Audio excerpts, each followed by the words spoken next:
പ്രത്യക്ഷീകരണത്തിൻ്റെ 4-ാം ദിവസം. അന്നൊരു ശനിയാഴ്ചയായിരുന്നു. ഇതിനോടകം പ്രത്യക്ഷീകരണത്തിൻ്റെ വാർത്ത എല്ലാവരും അറിഞ്ഞിരുന്നു. അന്ന് മെഡ്ജുഗോറിയയിൽ കമ്മ്യൂണിസ്റ്റ് ഭരണമായിരുന്നു. ജൂൺ 27-ന് ഉച്ചകഴിഞ്ഞ് കുട്ടികളെ ഭരണാധികാരികൾ വിളിപ്പിച്ചു. കിറ്റ്ലക് എന്ന സ്ഥലത്തെ പോലീസ് സ്റ്റേഷനിലായിരുന്നു ചോദ്യം ചെയ്യൽ. തിരിച്ചും മറിച്ചും ഒറ്റയ്ക്കും ഒരുമിച്ചും എല്ലാം പോലീസ് അവരെ ചോദ്യം ചെയ്തു. പക്ഷേ കുട്ടികൾ അവർ കണ്ടത് പറയുന്നതിൽ ഉറച്ചു നിന്നു. തങ്ങൾ പരിശുദ്ധ അമ്മയെ പോട്ട്ബ്രോ കുന്നിൽ കണ്ടു. വേറൊന്നും പറയാൻ അവർക്കുണ്ടായിരുന്നില്ല. കുട്ടികളെ മാനസിക സ്ഥിരതയില്ലാത്തവർ എന്ന് മുദ്ര കുത്തുക എന്ന ഉദ്ദേശവുമായി അവരെ പരിശോധിക്കാൻ ഡോക്ടറുടെ അടുത്തേക്ക് ഭരണാധികാരികൾ അയച്ചു. ഡോക്ടർ ആദ്യം ഇവാനെയാണ് പരിശോധിച്ചത്. 1 മണിക്കൂറോളം നീണ്ട പരിശോധന. അപ്പോഴേക്കും വൈകുന്നേരമായി തുടങ്ങി. ഗോസ്പ വരേണ്ട സമയം. വിസ്കയുടെ നിർബന്ധത്തിന് മുന്നിൽ വഴങ്ങി അവരെ പോകാൻ ഡോക്ടർ സമ്മതിച്ചു. ഇവാൻ ഒഴികെ ബാക്കിയുള്ളവരെല്ലാം ഒരു ടാക്സിയിൽ വേഗം തന്നെ തിരിച്ച് മെഡ്ജുഗോറിയയിലേക്ക് പോയി. ഭരണാധികൾ പ്രശ്നമുണ്ടാക്കും എന്ന ഭയത്താൽ ഇവാനെ പോകാൻ അവൻ്റെ അമ്മ അന്ന് സമ്മതിച്ചില്ല. ഏകദേശം 6:30 ആയപ്പോഴേക്കും കുട്ടികൾ കുന്നിനരികെ എത്തി.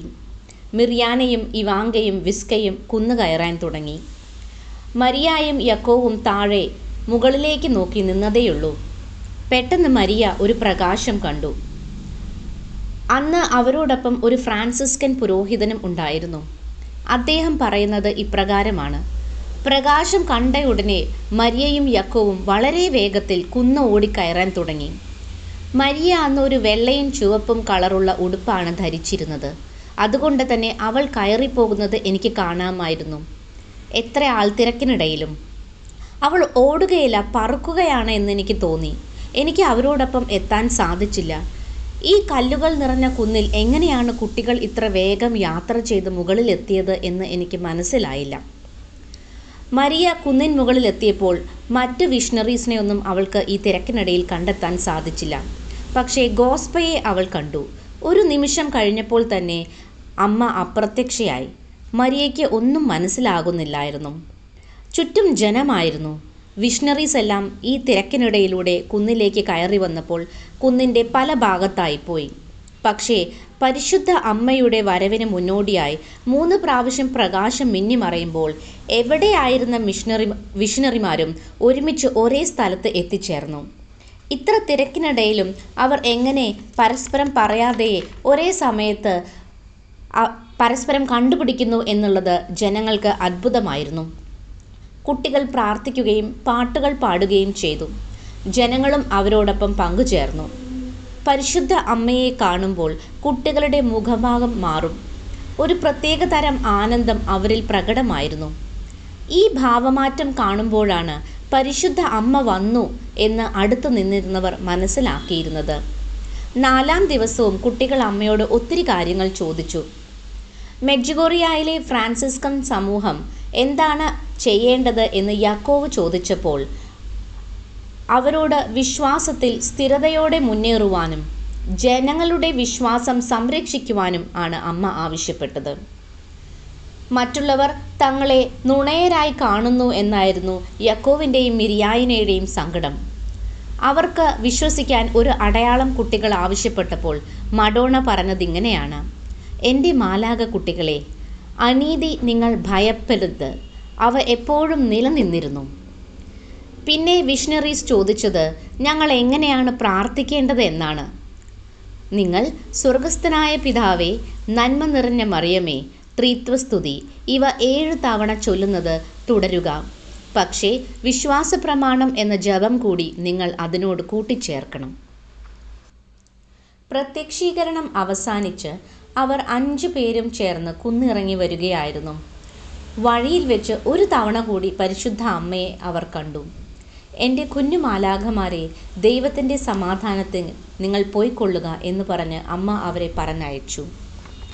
ഇതേ സമയം കുന്നിലേക്ക് വരാൻ സാധിക്കാത്ത വിഷമത്തിലായിരുന്നു ഇവാൻ. അതുകൊണ്ട് അവനൊന്ന് നടക്കാം എന്ന് കരുതി വീട്ടിൽ നിന്ന് ഇറങ്ങി മെല്ലെ നടക്കാൻ തുടങ്ങി. തെല്ല് ദൂരം നടന്നപ്പോൾ അവനെ കാണാൻ പരിശുദ്ധ അമ്മ അവിടെ വന്നു. സന്തോഷാധിക്യത്താൽ അവൻ മതിമറന്നു. ഗോസ്പ എന്നെ കാണാൻ വരുന്നോ?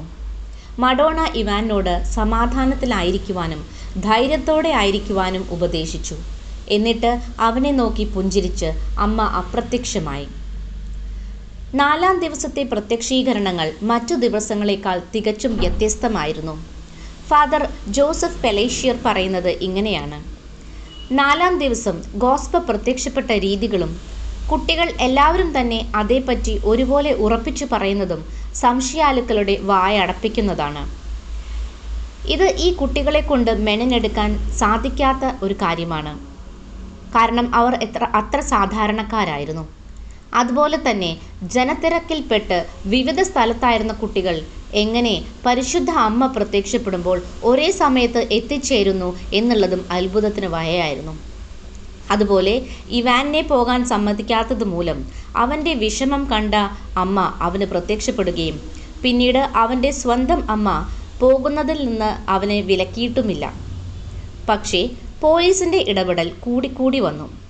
മിഷണറീസിൻ്റെ അമ്മമാർക്കായിരുന്നു അതിൻ്റെ ബുദ്ധിമുട്ട്. അന്നൊക്കെ പുരുഷന്മാർ ജോലിക്കായി മറ്റു സ്ഥലങ്ങളിലായിരുന്നു. വയലും കുടുംബവും കുട്ടികളുമെല്ലാം നോക്കിയിരുന്നത് അമ്മമാരായിരുന്നു. പ്രത്യക്ഷീകരണത്തിനെ തുടർന്നുള്ള പ്രശ്നങ്ങളും കൂടിയായപ്പോൾ അവർക്ക് ഏറെ ബുദ്ധിമുട്ടായി. ഒരിക്കൽ വിസ്കയുടെ അമ്മ ഫാദർ ടോമിസ്ലാവിനോട് ഇങ്ങനെ പറയുകയുണ്ടായി: ഈ ഭ്രാന്തമായ കാര്യങ്ങൾ അവരുടെ മനസ്സിൽ നിന്ന് മാറ്റിക്കളയാൻ പറയൂ ഫാദർ. എനിക്ക് വീട്ടിൽ മറ്റു കുട്ടികളും ഉണ്ട്. എൻ്റെ ഭർത്താവാകട്ടെ ജർമ്മനിയിലും. വീട്ടിൽ പോലും സ്വസ്ഥതയില്ല. ആളുകളും പോലീസും തിക്കും തിരക്കും. എനിക്ക് ഇനി ഇത് സഹിക്കാൻ പറ്റില്ല. അപ്പോൾ വിസ്ക ഇപ്രകാരമാണ് പറഞ്ഞത്: അമ്മേ, ഞാൻ എന്ത് ചെയ്യാനാണ്? ഞാൻ മഡോണയെ കാണുന്നു. പിന്നീട് ഒരു ഇൻ്റർവ്യൂവിൽ തങ്ങൾ നേരിട്ട ബുദ്ധിമുട്ടുകളെക്കുറിച്ച് മിറിയാനയോട് ചോദിച്ചപ്പോൾ മിറിയാനയും പങ്കുവച്ചത് ഇങ്ങനെ തന്നെയായിരുന്നു: ആരും ഞങ്ങളെ വിശ്വസിച്ചില്ല. ഞാൻ സരയേവിൽ നിന്ന് ലഹരി കൊണ്ടുവന്നു എന്നും ഞങ്ങളത് ഉപയോഗിച്ചു എന്നുമാണ് ചിലർ പറഞ്ഞിരുന്നത്. എനിക്ക് അന്ന് 15 വയസ്സേയുള്ളൂ. മയക്കുമരുന്ന് എന്താണെന്ന് പോലും എനിക്ക് അറിവില്ലായിരുന്നു.